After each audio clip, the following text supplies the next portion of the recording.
Ante la duda, consulte a los únicos que saben de derecho. Consulte a un abogado. Mensaje del Colegio Público de Abogados de la Capital Federal.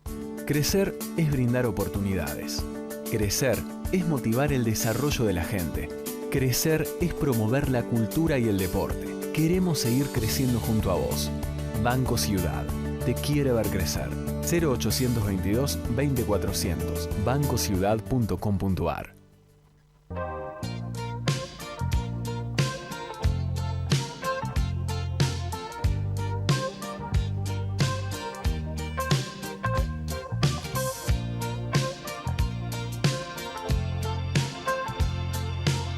Un banco solidario es un banco que siempre te va a dar una mano. Por eso tenemos un montón de beneficios pensados para vos. Conocelos en cualquiera de nuestras filiales en todo el país o en bancocredicop.com.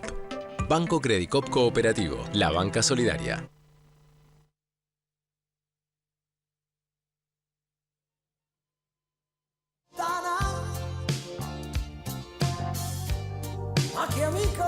Hola amigos, buenas noches. Ustedes están viendo Los Secretos del Poder. No soy Ariel Crespo, soy Oscar Bruni, que generalmente estoy del otro lado, soy el co-conductor. Ariel hoy está en un viaje por temas personales en la provincia de Buenos Aires. Y bueno, soy yo quien los va a tratar de llevar en esta sociedad que tenemos un poco confusa, a veces furiosa, en la República Argentina.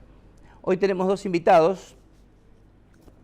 Una dama, que la tengo aquí a mi derecha, voy a decir bien el apellido, Saida Shmaruk. Muy bien. Ucraniana para ustedes. Y estamos esperando que llegue el doctor Juan Carlos Lascurain, expresidente de la UIA, que bueno, el tránsito hoy en Buenos Aires es un infierno.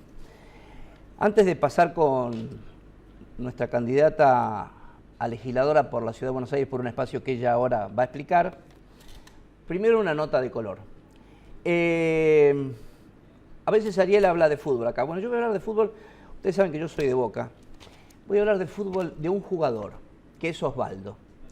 En estos días se ha puesto muy de moda que de sábado, que Osvaldo se insulten, etcétera, etcétera. Pero yo no lo voy a ver desde ese punto de vista, ya que eso queda en la cancha.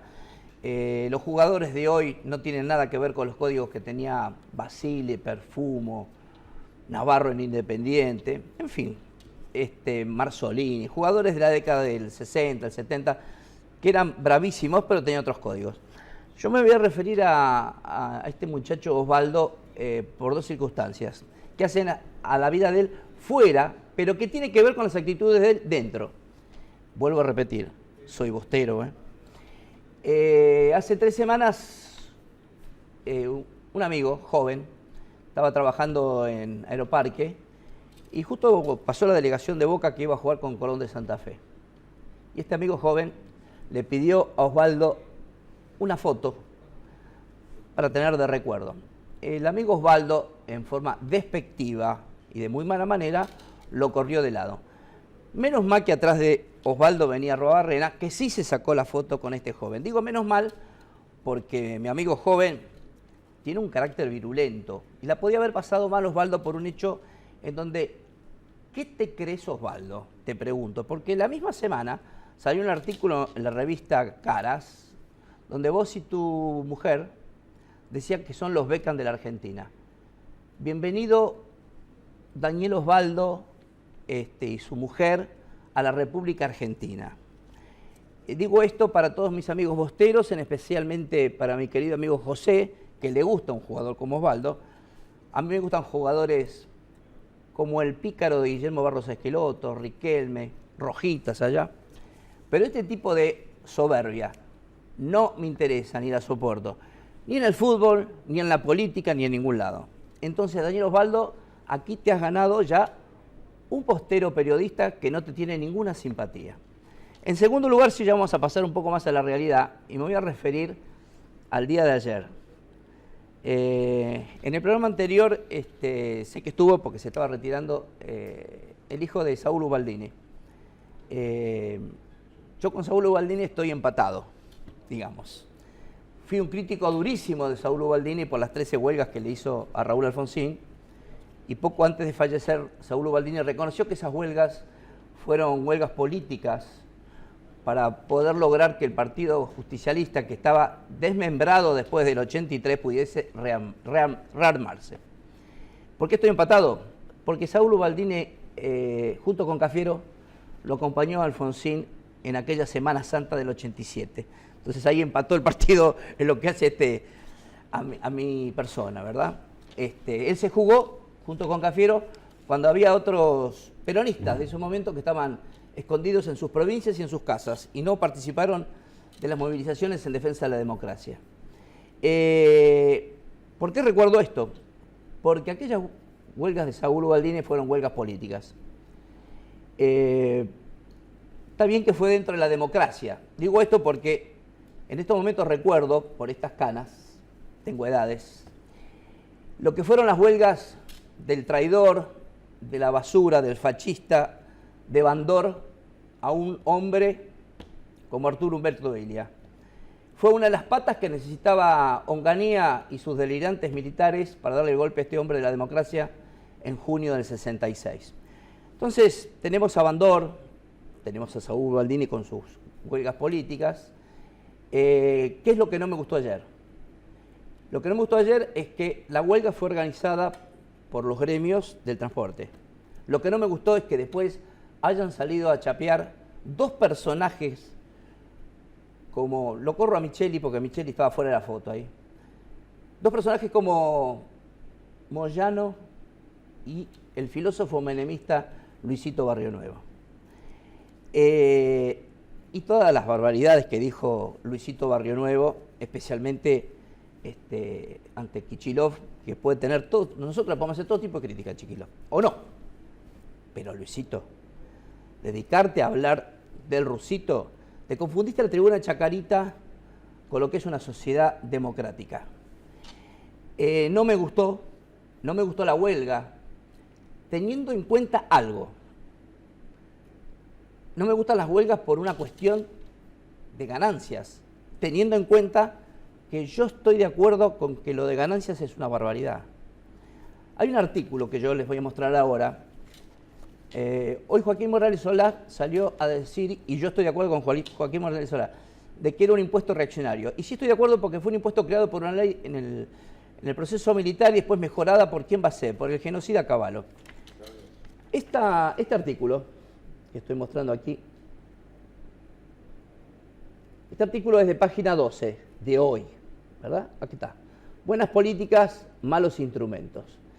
Este artículo lo hizo Raúl de la Torre, que es un economista que sabe mucho, y en página 12. O sea, no es Joaquín Morales Solá ni La Nación.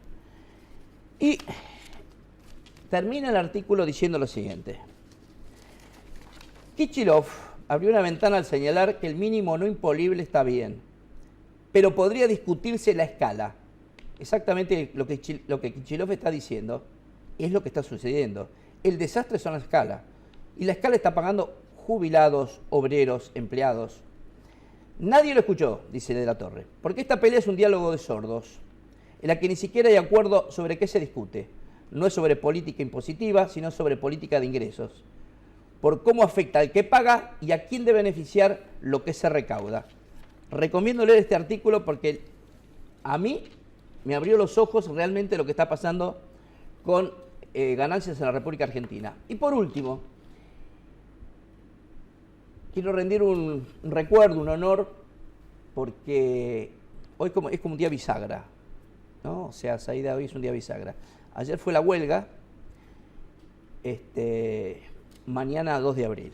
Entonces quiero rendir un honor a todos los héroes y especialmente a los muertos en batalla y los muertos suicidados y olvidados de las Malvinas.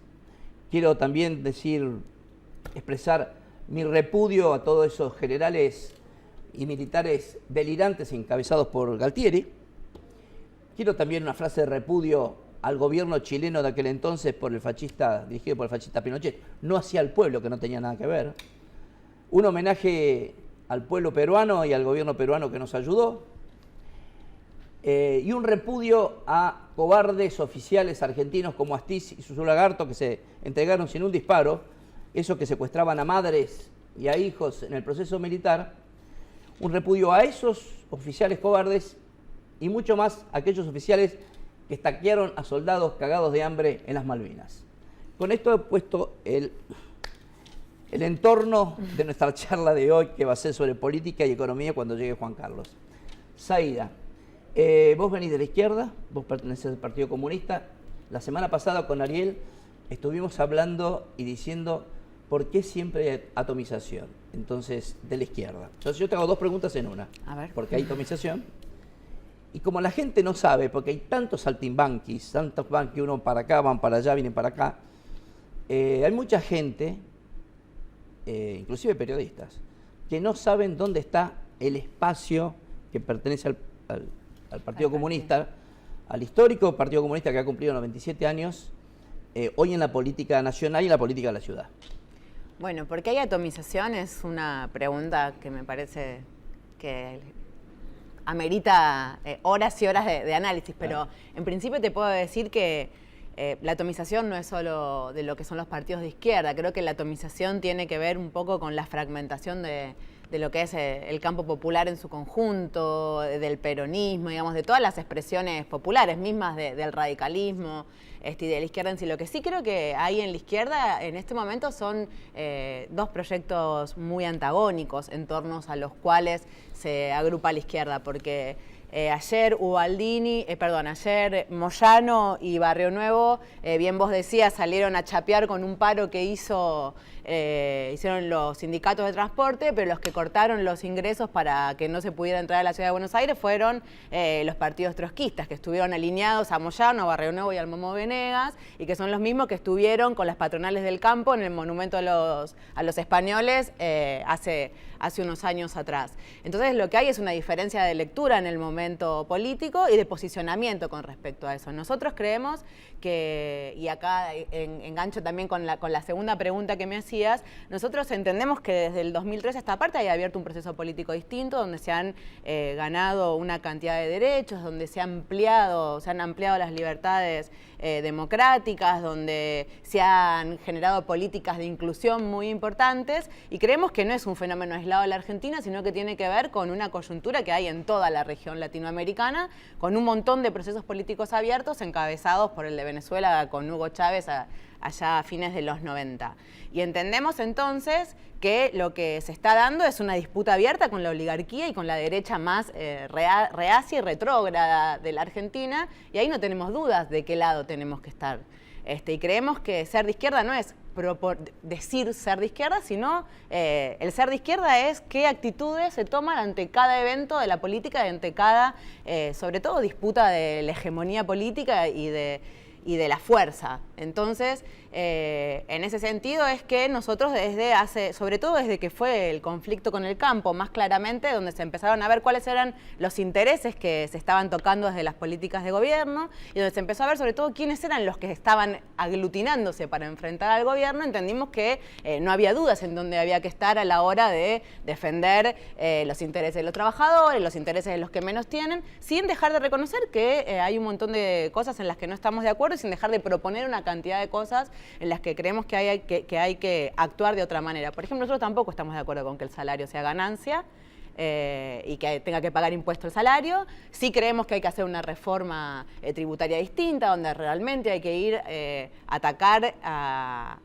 tributariamente a los que más tienen, al poder financiero, etcétera, etcétera, pero eso no hace que dejemos de ver toda otra cantidad de cosas que se vienen construyendo y sobre todo lo que hay que defender, porque creemos que justamente para poder avanzar en todas estas cuestiones que faltan es necesario consolidar lo que se ha logrado hasta ahora. Nosotros en la Ciudad de Buenos Aires nos presentamos a elecciones, el Partido Comunista, en un frente que se llama ALBA, Alternativa Buenos Aires, que lo conformamos junto con el movimiento Seamos Libres, con el peronismo de base de Barril Country, que su principal referente es el Nono Frondizi, y con una serie de organizaciones sociales y culturales más pequeñas, en la cual llegábamos como candidato a jefe de gobierno a Pablo Ferreira, que es el compañero que entró en la legislatura el año pasado. Yo estuve también en este programa, en esa campaña. Pablo es el hermano. El hermano de Mariano Ferreira, que es el militante del Partido Obrero asesinado por una patota de ferroviarios, que de hecho este es un buen espacio para implorar que el pedido de Pedraza, digamos, no sea. Pedraza en este momento está pidiendo, ¿no?, su prisión domiciliaria.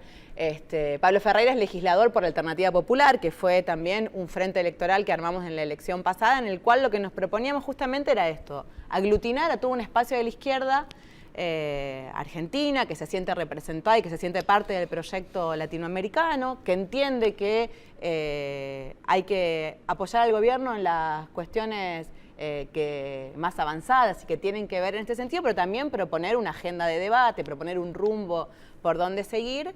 Y Alternativa Buenos Aires, Alba, es una continuidad de aquella experiencia. Nosotros vamos por fuera de la interna del Frente para la Victoria, no nos presentamos como una de las internas del Frente para la Victoria, vamos con una lista propia hacia las PASO, digamos, tenemos que pasar las PASO para llegar a las elecciones generales.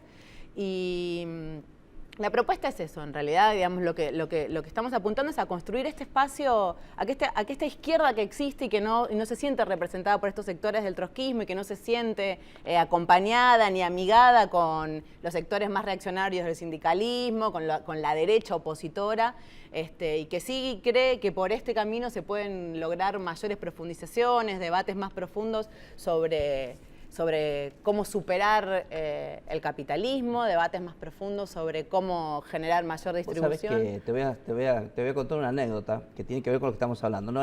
Justamente el miércoles pasado con Ariel fuimos muy duros con Altamira, que esta semana creo estuvo dando conferencias en Harvard, ¿no? Pero yo tengo una anécdota. Yo soy médico veterinario y estudiábamos en aquel entonces la agronomía y veterinaria juntas. Te estoy hablando de la década del 70. Y en agronomía había un grupo que eran trotskistas, comandados por un personaje, y me acuerdo cuando se tomaban las facultades, este amigo trotskista llamaba a vamos a romper, muy violento, se subía, pateaba arriba los autos, ¿no?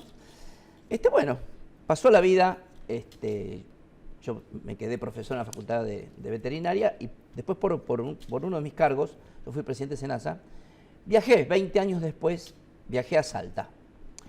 Y me lo encontré a este personaje que saltaba arriba de los autos y llamaba a romper, ¿no? Que había sido trotskista. Bueno, era el presidente de la Sociedad Rural de Salta. O sea, parece ser, y digo esto porque el trotskismo en Salta ha tenido una muy buena buena performance elección, ¿no? electoral, sí. Yo lo que digo es que de repente hay izquierdas como esta, ¿no?, de Altamira, que dan un pasito y se dan la manito con la ultraderecha, digamos, tienen la actitud de junta y como bien vos dijiste, lo más reaccionario del campo se juntó en la famosa 125. Vos vas a presentarte como precandidata a la legisladora de la ciudad. ¿Cuáles son las críticas que le haces a Macri en su gestión y qué propuestas haces vos? No, bueno, en realidad la crítica a Macri es una crítica integral al modelo de ciudad y al proyecto político que Macri representa, ¿no? De alguna manera Macri es la continuidad de lo que fue el menemismo en la nación, en la ciudad de Buenos Aires, e incluso yo creo que es mucho más eficiente que lo que fue el menemismo en ese sentido, porque ha logrado, desarrollar una gestión de gobierno en función de los intereses que él representa, que es de las mejores que hay. Nosotros discutimos mucho con esta idea de que Macri es un vago, de que Macri es un tonto, de que... No, Macri no es ningún tonto, Macri no es ningún vago, Macri labura muy bien, el PRO trabaja muy bien, y yo creo que mejor que nadie han logrado plasmar desde un gobierno, representar los intereses de un grupo minoritario, pero sobre todo lograr que la gran mayoría de los habitantes de la ciudad, incluso aquellos que son afectados por esas mismas políticas, crean que ese es el gobierno que mejor los representa. Entonces, la crítica es una crítica integral a la forma como se entiende el rol del Estado, cómo se entiende que tiene que ser la ciudad de Buenos Aires y cómo se entiende el vivir en la ciudad de Buenos Aires. Y las propuestas, la verdad es que nosotros hoy en el Teatro La Máscara hemos presentado la alianza y hemos presentado un programa para la ciudad de Buenos Aires, que es un programa que venimos construyendo hace mucho tiempo, digamos, es el programa mejorado de hace 2 años, que es un programa integral en todos los ejes, pero donde hay 4 ejes principales que nosotros trabajamos que tienen que ver con lo que entendemos son los déficits principales, que tienen que ver con la vivienda, con la salud, con la educación y con la cultura. creemos que ahí está todo por hacerse. No porque no se haga nada, sino porque entendemos que lo que se hace, nosotros lo haríamos al revés. Digamos, en educación hay un montón de cuestiones a atender. Tiene que ver con la construcción de escuelas para resolver los problemas de las vacantes en toda la ciudad de Buenos Aires, sobre todo en nivel inicial, jardines maternales, como en nivel secundario. Tiene que ver con lo que es la infraestructura de las escuelas, y acá vamos a lo esencial, que es el presupuesto de la ciudad de Buenos Aires para educación, cómo se utiliza. Si uno analiza cómo se ha utilizado durante todos estos últimos años, es cierto, incluso hasta crece el presupuesto que hay para educación, pero ha sido destinado en su mayores cantidades a atender la educación privada que a atender la educación pública. Con esto no queremos decir que no hay que sostener la educación privada, pero el rol del Estado tiene que estar ante todo en defender lo público y en fortalecer lo público por sobre lo privado. Y eso tiene que ver con una concepción de la política, con una ideología, con una concepción de cuál es el rol del Estado, y ahí es donde yo digo que diametralmente, digamos, la crítica al macrismo. En vivienda es lo mismo, en vivienda hay un déficit habitacional impresionante en una ciudad donde todos podrían vivir. Yo alguna vez desde este mismo lugar le decía a Macri y a su gente, ¿no? Yo llevé a mis hijos a que conozcan alguna vez, para que sepan lo que es la ciudad de Buenos Aires, porque yo vivo en Villa Devoto, el centro. Lo llevé a mis hijos a que conozcan el elefante, lo que fue la base de la película Elefante Blanco. Allí atrás, en el sur, ¿verdad? Que eso también es Buenos Aires. Sí, claro. Igual hay como una falsa idea a veces de que se trabaja mucho en el norte y muy poco en el sur. Lo cierto es que si uno ve, en el sur se invirtió un montón. Yo vivo en Parque Patricios, nací en Parque Patricios, soy del sur. Y este gobierno invirtió un montón en el sur. El tema es en qué invirtió. Sí. El negocio inmobiliario que se ha hecho en los terrenos de la zona sur de la ciudad de Buenos Aires son importantísimos. Acá nos llegan preguntas. A ver. Saída. Víctor de Núñez, este es una persona, un asiduo. Este es anarquista. Felices Pascua para todos. Si las clases medias en ascenso indefectiblemente se vuelven reaccionarias. Le pregunta a Bruni y a la invitada. La pregunta es indefectible. Si indefectiblemente las clases medias son... No, bueno, me parece que hay como una tendencia a asumir, digamos, la ideología del dominante, pero no creo que sea indefectible, si no sería imposible pensar cualquier tipo de cambio en una sociedad. Walter de Colegiales, ¿cuáles serían las primeras 3 medidas de llegar a la legislatura? Felices fiestas a todos. Buenas noches. Buenas. Juanca. Me decías las primeras 3 medidas. Sí. Bueno, las primeras 3 medidas tendrían que ver con esto que veníamos hablando, ¿no? Con poder impulsar leyes en cada una de estas áreas, en educación, en vivienda y en salud. Está. Bueno, vamos a dejarlo a nuestro por favor. amigo. ¿Cómo va? ¿Qué va a hacerle? Tenés 2 minutos. Está bien, Estuvimos hablando... Las disculpas. No, bueno, te doy la culpa porque todos llegamos... Yo tardé 1 hora y 20 de voto. Sí. Querido Juan Carlos, vas a venir a otro programa para hablar... Si querés, puedes referirte a la huelga de ayer. Yo ya fui crítico con Moyano y Barrio Nuevo, pero también fui muy crítico. Hice este artículo, que te lo recomiendo, de La Torre en página 12, donde le da duramente al tema de ganancias. No al impuesto en sí, sino a las escalas y cómo se está cobrando, ¿no? Claro. Bueno, no soy un especialista en escalas ni cómo se está cobrando. Sí, te diría que hay hubo una realidad.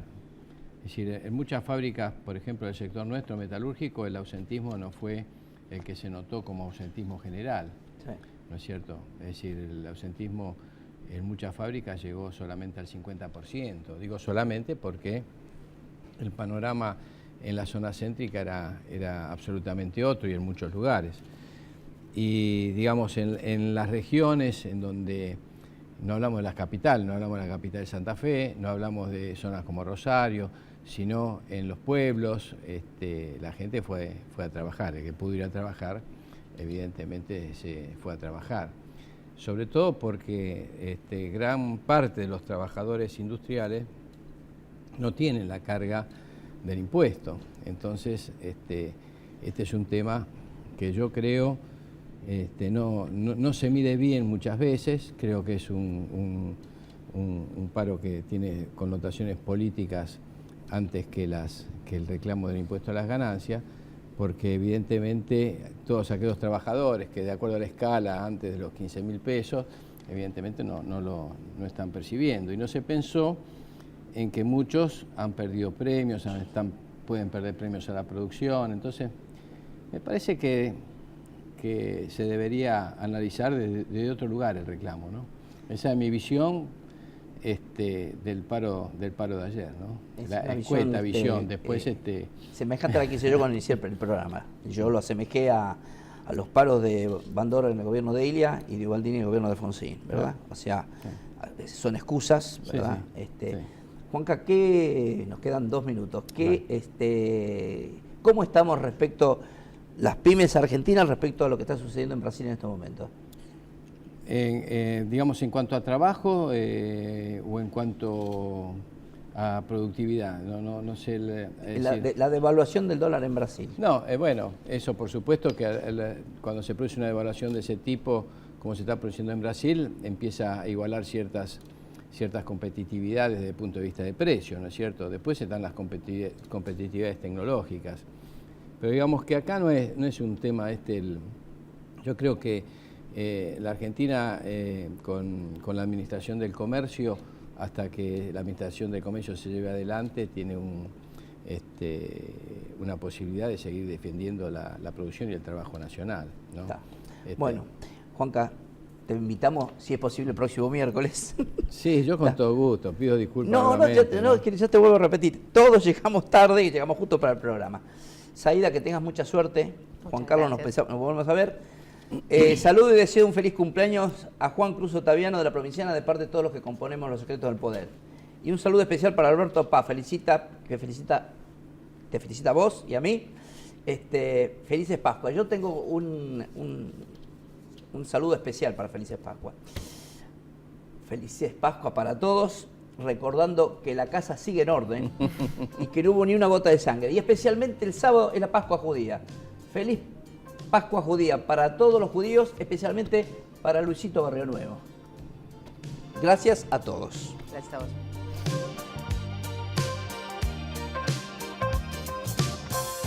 Grande figlio di